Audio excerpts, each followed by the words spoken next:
Hivi unaelewa nini tunaposema mwanga umeingia gizani? Penzi msikilizaji wa Sauti ya Nuru Gizani, na kukaribisha leo katika makala nzuri sana ambayo inakwenda kwa jina la Ndoto ya Bibi. Je, bibi huyu alikuwa na ndoto ipi? Alikuwa na ndoto gani kwenye maisha yake? Bibi huyu bwana alikuwa na mjukuu wake anaitwa Willy. Willy ni kijana aliyezaliwa mkoani Mwanza katika kijiji cha Muhandu wilayani Nyamagana. Alikuwa mtoto wa kwanza kati ya watoto watano wa mzee Chazi. Maisha yake hayakuanza kwenye mazingira mepesi. Baada ya wazazi wake kumzaa, walimwacha kwa bibi yake, nao wakaenda kutafuta maisha katika mikoa mingine, kujishughulisha katika shughuli za kilimo. Lakini Willy alikuwa na bahati moja nzuri na kitu kimoja cha pekee. Alikuwa na upendo na juhudi za bibi yake. Tangu akiwa mdogo, Willy alikulia chini ya uangalizi wa bibi yake. Bibi huyu hakuwa na mali wala utajiri, lakini alikuwa na moyo mkubwa. Alifanya biashara ndogo ndogo sokoni, kuuza mboga, nafaka na vitu vya kawaida, ili kuhakikisha mjukuu wake anapata elimu bwana. Kila siku alimwambia, mjukuu wangu, soma mwanangu, elimu ndiyo itakayokubadilishia maisha yako. Maneno hayo yalijenga kitu ndani ya Willy. Akaanza kupenda shule, akajituma kweli kweli, na kweli akawa mwanafunzi mzuri sana. Safari yake ya elimu haikuwa rahisi, lakini hakukata tamaa. Hatimaye juhudi zake zikamfikisha chuo kikuu cha Dar es Salaam katika kitivo cha Duse, akisomea shahada ya ualimu katika masomo ya chemistry na biology. Na hapo ndipo maisha yake yalipoanza kubadilika polepole. Willy alikuwa kijana wa tofauti na wengine wengi sana. Alikuwa mpole, hapendi makundi wala watu wengi sana ambao wanamzunguka, na hakuwa na marafiki wengi. Alikuwa na marafiki wa karibu tu wasiozidi sana wawili. Willy bwana alikuwa ni nadhifu sana, msafi na mtanashati. Muonekano wake na tabia yake viliwavuta watu wengi sana, hasa wasichana. Ilifika hatua baadhi yao walitamani kuwa karibu naye kila wakati, hata wengine kulala katika chumba chake, kwa sababu jamaa alikuwa ni msafi sana. Yaani chumba chake kilikuwa nadhifu zaidi ya vyumba vyote vya mabinti pale.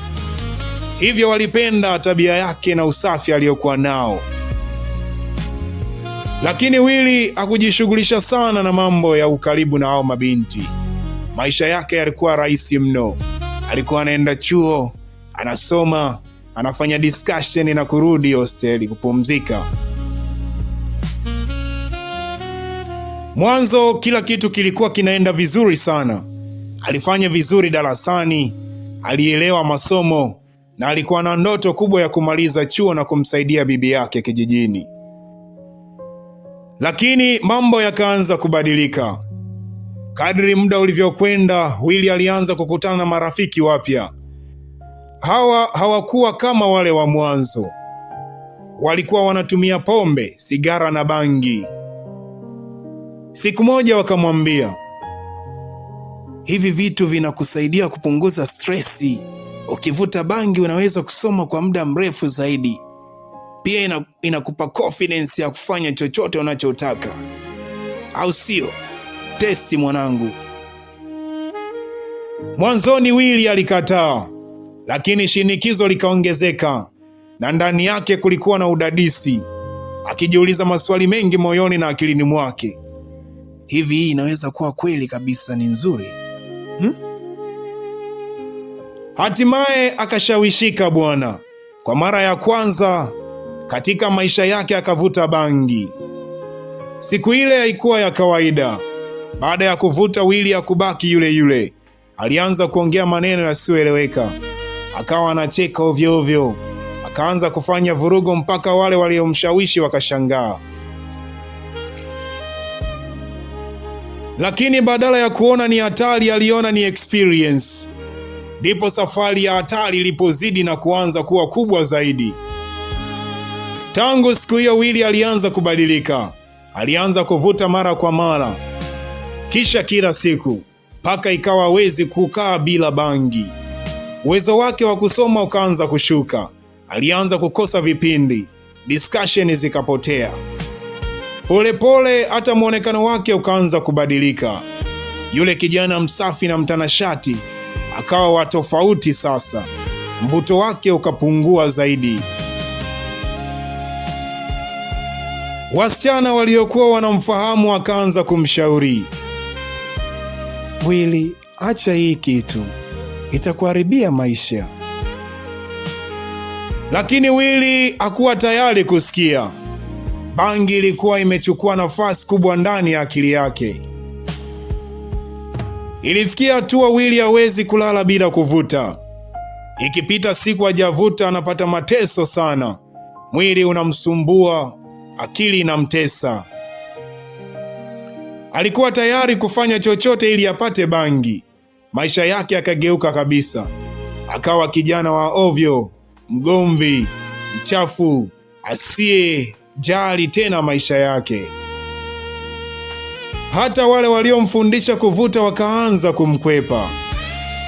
Alisahau kabisa sababu iliyompeleka chuo.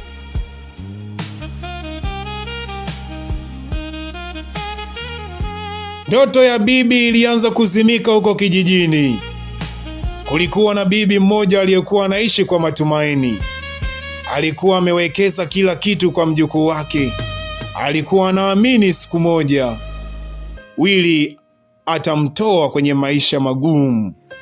Alikuwa akijisemea kila siku moyoni mwake, Willy mjukuu wangu atanitoa tu hapa kwenye maisha haya magumu.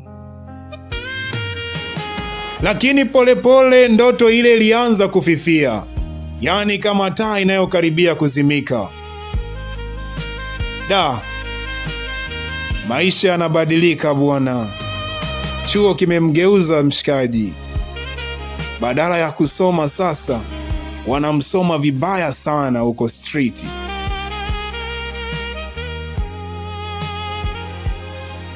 Naam, Willy alikuwa kijana wa ndoto. Lakini leo nataka nikuulize swali moja. Je, mtu anaweza kupoteza kila kitu alafu akarudi tena? Hii siyo hadithi ya kubuni. Ni maisha halisi ya kijana aliyesoma hadi chuo kikuu, lakini akapotea ndani ya bangi. Akasahau familia, akasahau ndoto. Mpaka siku moja kitu kilitokea. Kitu ambacho kilibadilisha kila kitu tena kwenye maisha yake. Na kama unafikiri hakuna kurudi, ukishapotea basi stori ya Willy itakubadilisha mawazo. Kesho usikose makala inayofuata. Bonge la story litakubadilisha fikra. Hususan wewe mtu wangu unaye struggle kupambana na kusoma, basi itakupa kitu kipya ambacho hujawahi kukiwaza. Mimi ni msimuliaji wako, ninaitwa William Charles. Like, share na comment. Bye.